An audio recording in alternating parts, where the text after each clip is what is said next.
Oli, ¿qué tal? Buenos días. Hoy vamos a comentar la sentencia del Tribunal Supremo de 22 de abril de 2024, que me ha parecido interesante. He estado mirando, digo, a ver cuál elijo. Y digo, mira, esta puede estar bien. Es chula. Vamos a ver, os cuento. Uno está en la vida con sus miserias, con sus angustias, con sus frustraciones, con sus tragedias, y encima puede venir Hacienda a molestarte, ¿no?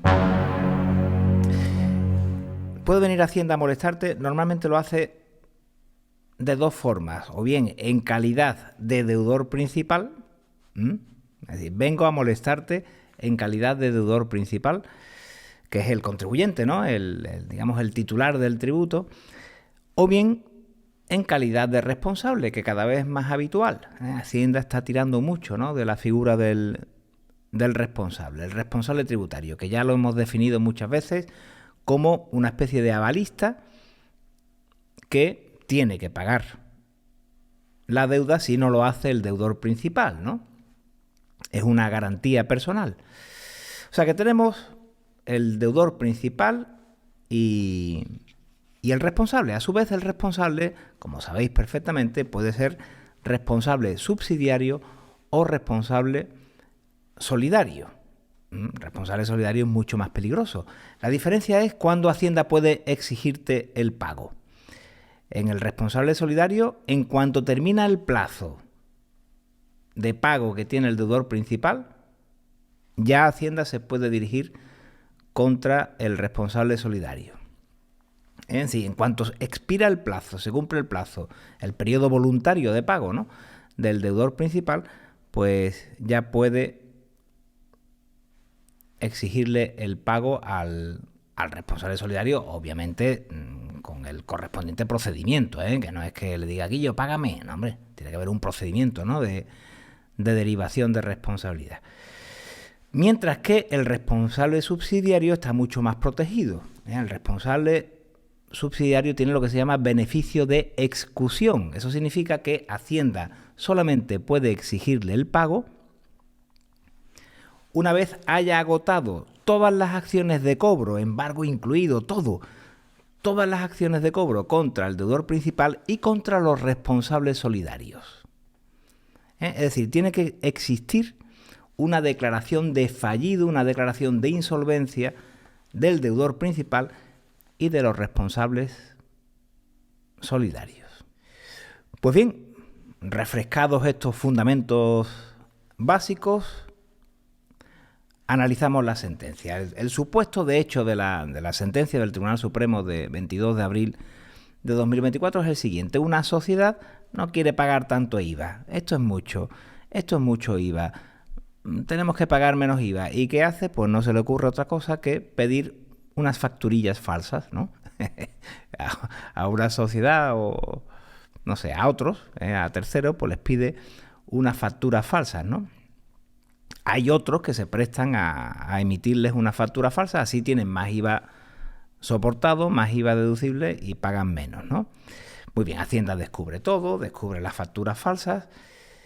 Bueno, pues en esta escena tenemos tres obligados tributarios. Yo veo tres obligados tributarios. Tenemos el deudor principal, ¿no?, que es la sociedad que ha cometido el ilícito, la infracción, ¿no?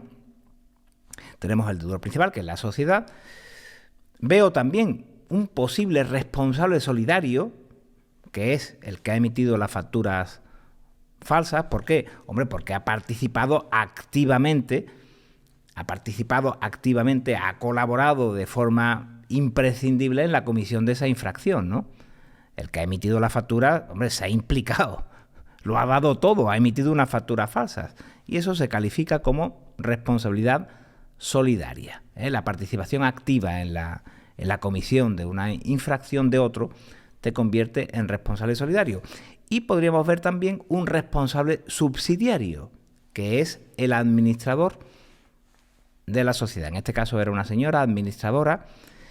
Cuando una sociedad comete una infracción tributaria, como es el caso, el que era administrador en ese momento es como mínimo responsable subsidiario.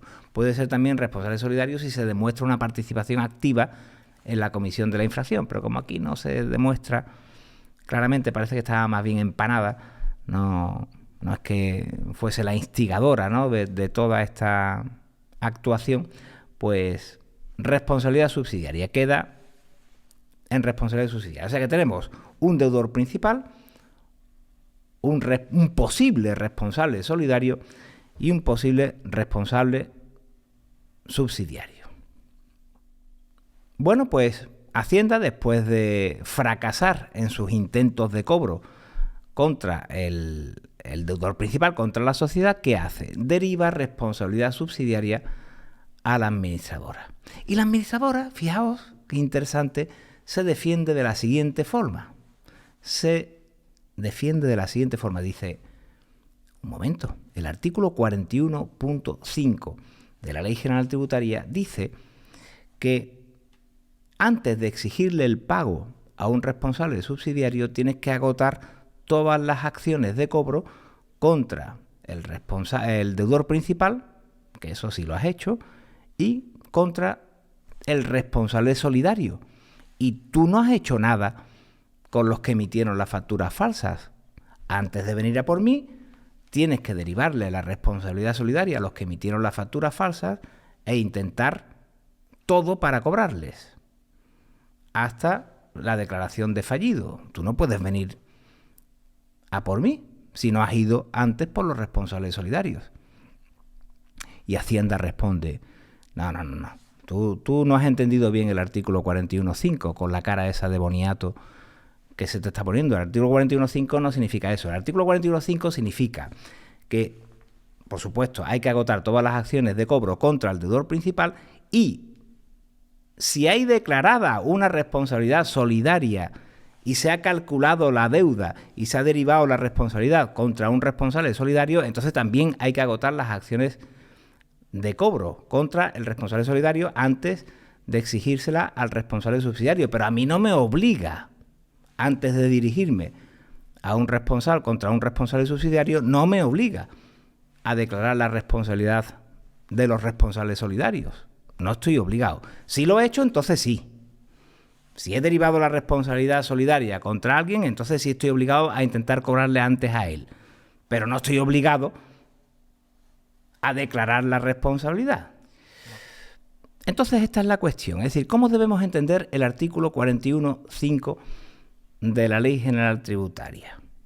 Interpretación A, la menos favorable para los ciudadanos. Hacienda, antes de dirigirse contra un responsable subsidiario, tiene que agotar las acciones de cobro contra el deudor principal, pero no está obligada a derivar responsabilidad contra los posibles responsables solidarios. No, si lo ha hecho porque le ha dado la gana hacerlo, entonces sí tiene que intentar cobrarles antes, pero no está obligada a derivar la responsabilidad solidaria antes de dirigirse contra un responsable subsidiario. Interpretación B, mucho más favorable para nosotros. Hacienda, antes de dirigirse contra un responsable subsidiario, tiene que agotar todas las acciones de cobro contra el deudor principal y haber derivado responsabilidad solidaria contra todos los posibles responsables solidarios que existan. Eso pues genera una situación de mucha mayor protección para los responsables subsidiarios, porque entonces un posible argumento de defensa de un responsable subsidiario es decir, mira, existe este posible supuesto de responsabilidad solidaria, vea por él antes de venir a por mí.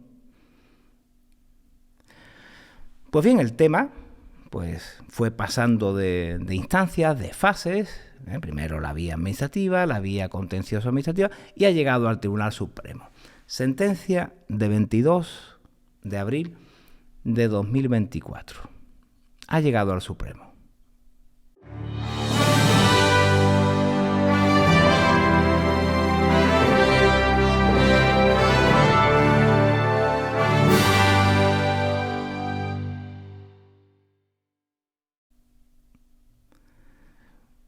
¿Y qué ha dicho el Tribunal Supremo? Pues malo. últimamente el Tribunal Supremo no nos da muchas alegrías. El Tribunal Supremo ha interpretado el artículo 41.5 en el siguiente sentido: Hacienda no está obligada a derivar la responsabilidad solidaria frente a responsables solidarios antes de dirigirse contra un responsable subsidiario. Si lo ha hecho, si está obligada antes a intentar cobrarle al responsable solidario. Eso sí, pero no está obligada antes de dirigirse contra un responsable subsidiario a iniciar un procedimiento de derivación de responsabilidad contra responsables solidarios. No está obligada y además no tiene que justificar nada, no tiene que explicar nada, puede hacer lo que quiera. Es decir, que puede directamente derivar responsabilidad subsidiaria sin haber derivado responsabilidad solidaria frente a posibles responsables solidarios que puedan existir en la situación. Por tanto, se opta por la interpretación menos favorable para los intereses o posibilidades de defensa de los administrados. ¿Qué le vamos a hacer? Bueno, pues espero que haya quedado claro. Yo creo que es un tema muy, muy interesante tenerlo claro. Y nada, un abrazo muy fuerte y nos vemos. Chao.